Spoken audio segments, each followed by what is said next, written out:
Well, thought the guys on the team fought their tails off, fought in all three phases, right to the end of the game, and against a good team. It was a sloppy game on both sides. 7 total turnovers in our.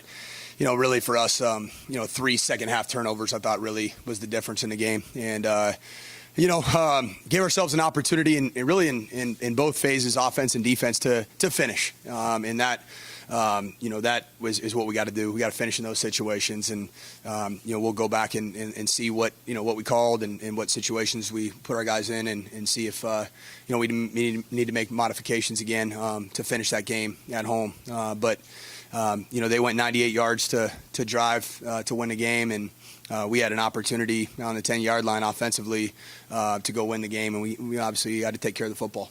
We can't put the ball in harm's way, and learn from those situations. And one thing I'll say about our team, and I know a lot of people aren't going to agree with this.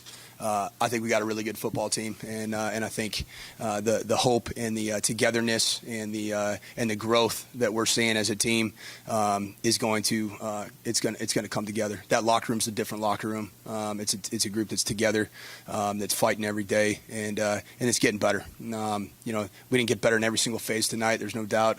Every single play was an improvement. We didn't do that, but. I do believe in the men in that locker room. I believe in those players, and I think there's going to be there's going to be some fun times coming up if we continue to stay together and fight like they are. Cool. Questions?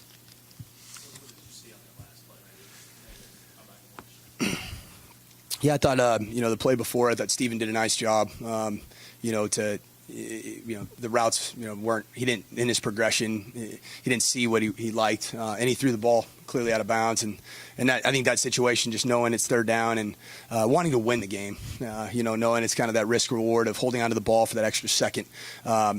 Steve's a competitor. I saw his competitive spirit tonight, and I know he wanted to hold on one more second to get that ball in the end zone and finish it right then and there. And obviously that's a play that we're going to coach up. We're going to watch the film and see exactly what happened, in terms of the progression and that type of stuff. But ultimately we know in that situation, you can't take a sack, and you can't turn the ball over in that situation. I thought he did some nice things. I think it's one of those games where you're going to go back and watch the film. And just from the minute decision making, that's where we're obviously going to coach up off of. I thought he fought. I thought he did some really good things. I thought the throw to Jaquez Sloan at the end gave us an opportunity to go win the football game. I definitely thought Steve he competed hard, and I think we'll clean up some of the things that he did, and we'll obviously continue to work with that group.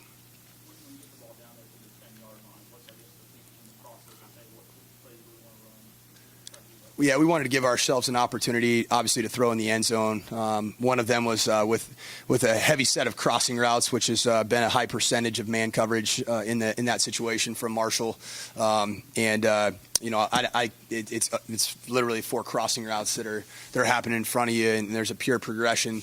But from the vantage point that I have on the sideline, I can't see it to that extent.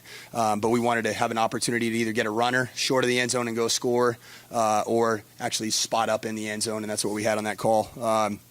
And then the other one was an opportunity to potentially throw, kind of a red zone, post or corner, to really push the ball in the end zone. And it's really kind of either us or nobody.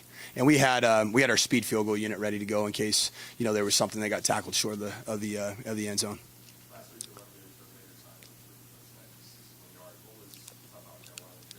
Yeah, we had a hard time getting in rhythm. I think really in that first quarter, I thought we came out with the intent to run the ball. I thought that there were signs. I think we were right on the cusp, of busting some runs. And Josh Samuel obviously did some good things, but we obviously we know we got to take care of the football, and that was a turning point in the game. Obviously kind of gets you a little bit.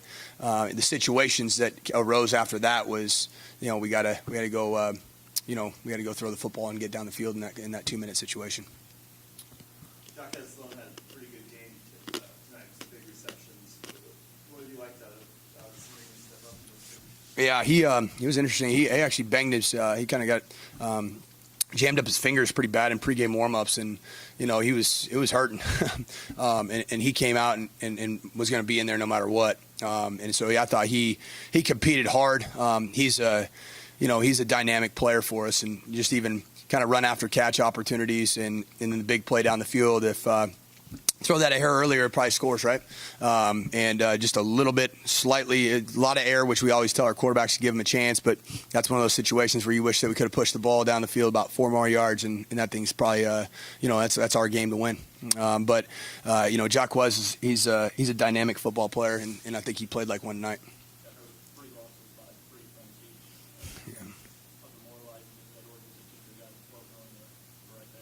I think it's a combination of both. I think in the moment and immediately following, I think just the pain in your gut for each one of us, coaches, players, fans, anybody, those close losses are ones that just they gut you. But there've also been some good performances, and in the Ball State obviously is a game where we were essentially in a 1-point game and got a touchdown late, but that was one of those games too that really was going to come down to the end, and getting over the hump in that game was big, but tonight we didn't get it done.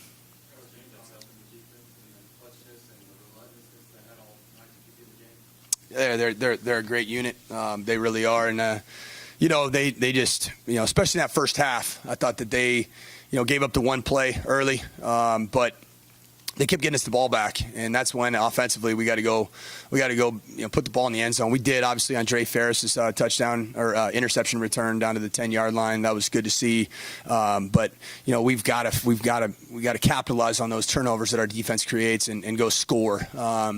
And that ultimately, falls on me running this offense. We've got to score in those situations when our defense is putting us on short fields, and we didn't get that done tonight enough. We did it a couple times, but not nearly enough. At the end of the first half, you guys had nearly double the amount of possession time. What did you feel like the offense was doing right to keep the ball on the defense? I think part of it was just the turnovers our defense was creating. I mean, it was interesting. I go through my call sheet, which has got a lot of stuff on it, and I looked at it, and I'm like, what's going on? I feel like I've called everything on this thing. We had 45 calls in the first half.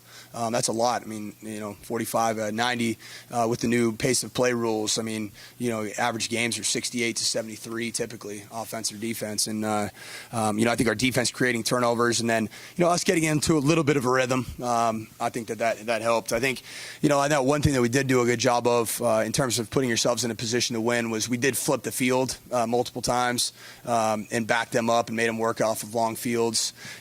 At the end of the game, with our defense, making them go 98 yards, you got to tip your hat to Marshall for going 98 yards and scoring. I mean, that's obviously not, an ideal situation to take over. And we as a team, we know those situations. We need to get off the field too.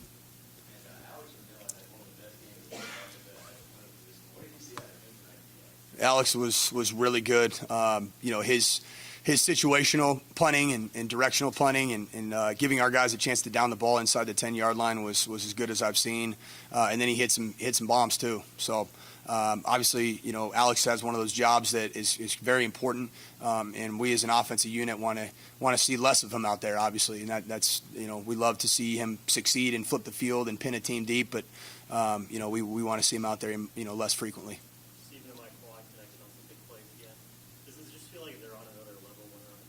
They do. I think Mike Juan's he's peaking at the right time. His confidence level is coming up at the right time. And, I think he's one of our playmakers, our dynamic playmakers. When you look out there in that game, the guys that are starting to emerge as critical playmakers made plays in big situations. Mike Juan was one of them. Lucky made some big plays. I thought Jacquez made obviously some huge plays as well. And then, and then defensively, Dre Ferris, one of your best players, your most committed players, he comes up critically and wanted to will the team on his back to go score that touchdown. And he got down to the 10-yard line, and we fed off of that offensively.